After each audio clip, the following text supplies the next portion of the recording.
This is our kingdom to live by freedom. Momentarily in my history, black man is my story. For the day of my national team, my father's very true.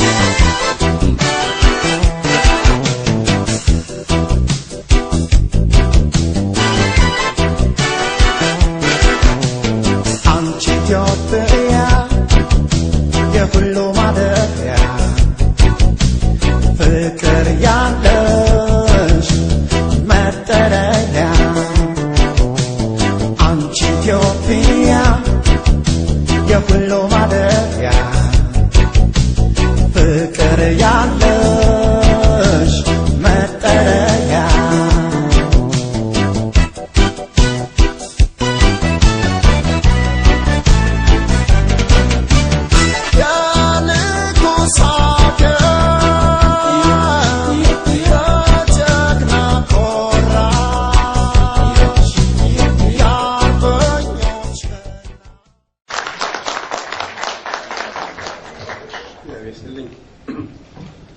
አባቶች ካህናት ሉላዊ ቤተሰቦች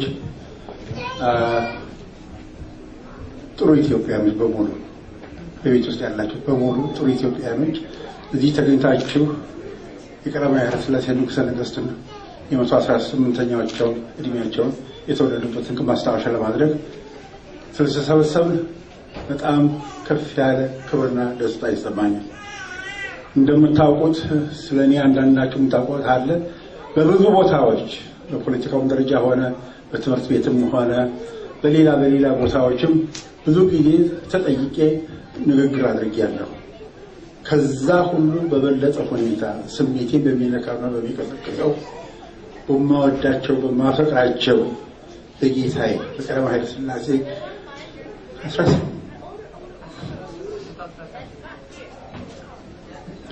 118ኛው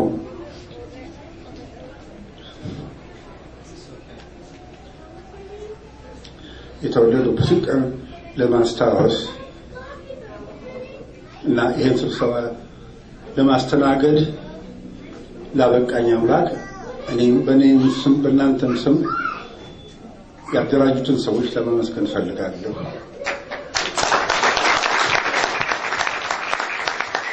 ያርስትልን ጋይሳቅ እናመሰግናለን። ከዚህ በመቀጠል ልዑል ተፈሪ መኮንን ኃይለ ሥላሴ ለግርማዊ ቀዳማዊ ኃይለ ሥላሴ የልደት በዓል ምክንያት በማድረግ አጭር ንግግር ያደርጉልናል።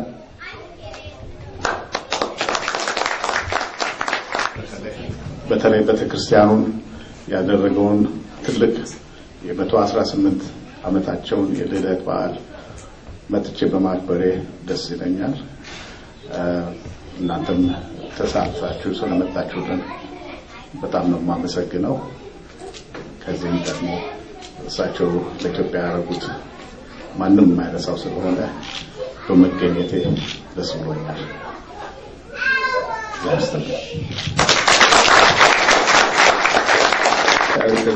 እናመሰግናለን ልዑል እግዚአብሔር ይስጥልን። ከዚህ መቀጠል ልዑል ኤርሚያስ ኃይለ ሥላሴ የሚቀጥለው ንግግር ያደርጉልናል። ልዑል ኃይለ ሥላሴ በመጀመሪያ ለዛሬ ቀን ላደረሰን አምላክ ትልቅ ምስጋና ይገባዋል። ሁላችን በልባችን ለብዙ ዓመታት የጌቶቹን ልደት ለማክበር እያሰብን አልተሳካልንም ነበር። ሆኖ ራስ ተፈሪኖቹም ነጮቹም ሲያከብሩት ዛሬ ከወገኖቻችን መሃል ተገኝተን በማክበራችን የበለጠ ክብር ነው የሚሰማን። ዋና ለማመስገን የምፈልገው መድኃኔዓለም ቤተክርስቲያን ከኛ ጎን ተለይቶ አያውቅም። የጌቶቹም ቀብር ስነ ስርዓት በተደረገ ጊዜ መመናኑ አባ መላከ ገነትን በመላክ ላደረገልን አስተዋጽኦ እግዚአብሔር ይስጥልን ለማለት እድል አላጋጠመንምና ዛሬ በዚህ አጋጣሚ እግዚአብሔር ይስጥልኝ ማለት እፈልጋለሁ። ሁለተኛ መቼም የአፄ ኃይለ ሥላሴ ታሪክ የገነዘበውም ቢሆን ዛሬ የኛ ወገኖቻችን በራሳቸው ተነሳስተው ይህን ታሪክ በማንጸባረቃቸው ከፍታ ደስታ ነው የሚሰማን እና ሁላችሁም ታውቃላችሁ ማን እንደሆናችሁ ጊዜያችሁን ፈጅታችሁ ይሄንን በዓል የተከበረ በማድረጋችሁ እግዚአብሔር ይስጥልኝ ማለት ፈልጋለሁ። አምላካችን የአባታችንን ነፍስ ይማርልን፣ ኢትዮጵያ ሀገራችንን ይጠብቅልን።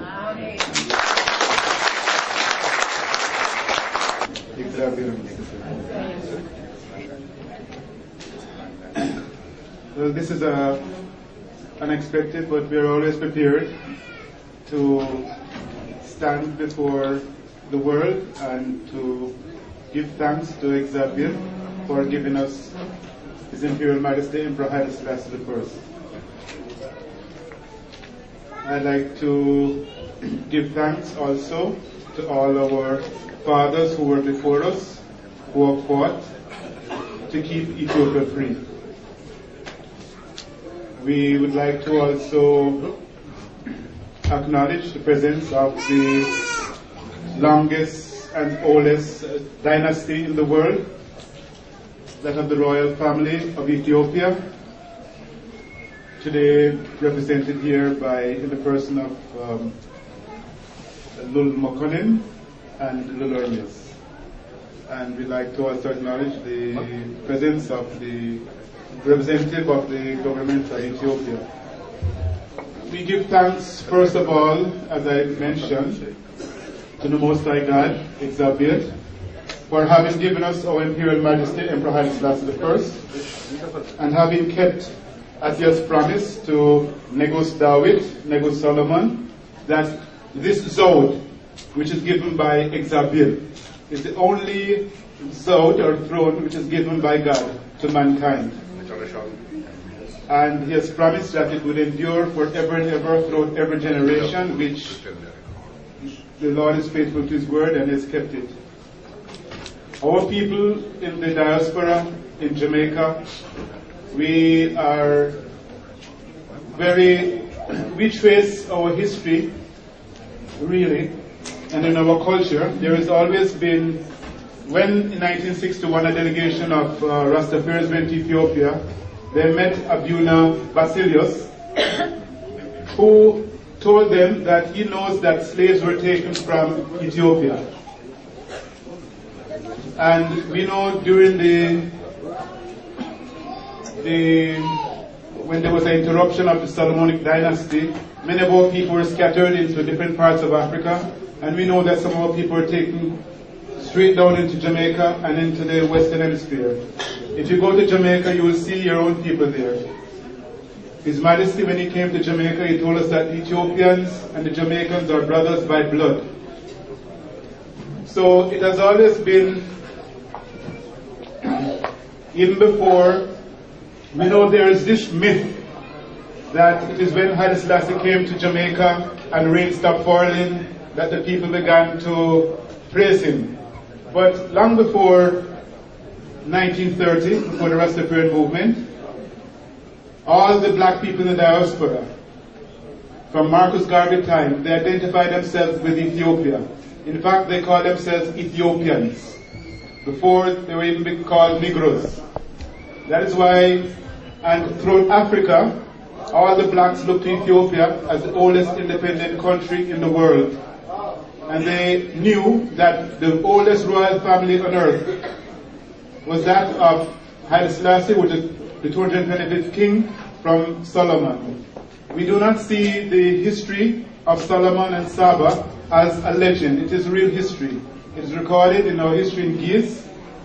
But anything which is not written by a European, they call it a legend. But we believe that's our history. We are thankful for His Imperial Majesty for sending so many Ethiopians abroad to study. At that time, remember, you will remember more than I do, that education was free in Ethiopia. His Majesty sent students to the Soviet Union, to America, to Canada, all over the world to be educated. And they all came back to Ethiopia. None stayed. This is a new phenomenon where Ethiopians have left home and have no plan to return. That has never been before. Every time Ethiopians came abroad to study, they always returned. His Majesty advocated what is known as modern Ethiopianism, keeping the good of the old and blend it with what is good with the new. Keep the good of your past and to modernize, similar to like Japan, they've kept, and other countries, their monarchy, they've kept their crown as a symbol of unity, and we in the diaspora, all our energies from we were children, our parents were the ones who teach us about Haile Selassie Ethiopia. It was by seeking that we have found, by researching we have found, and we have kept all this history of Ethiopia as the oldest, the cradle of mankind, the cradle of civilization.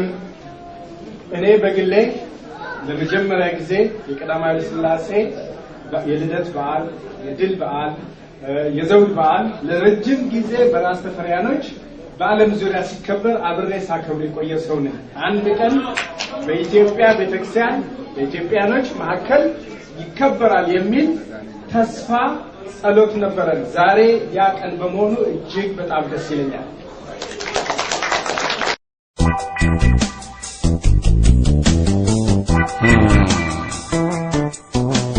This is our kingdom to live and die for freedom. Mama telling you my history, black man is my story. For the day of my national team, my father very true. The close.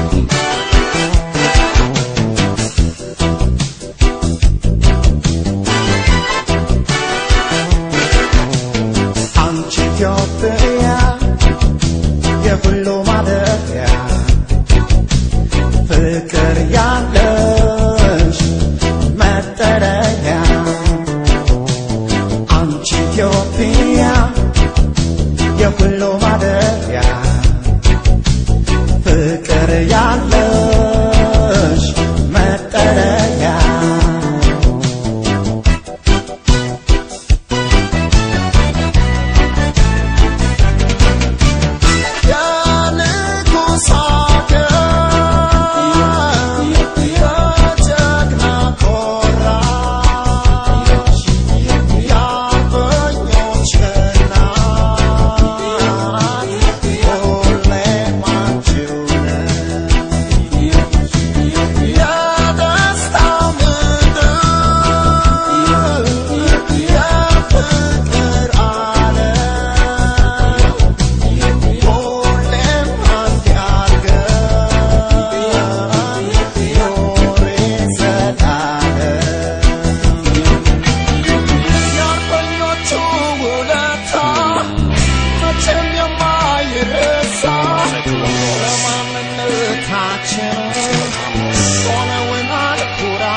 Freedom, let me tell you my history. Black man is my story.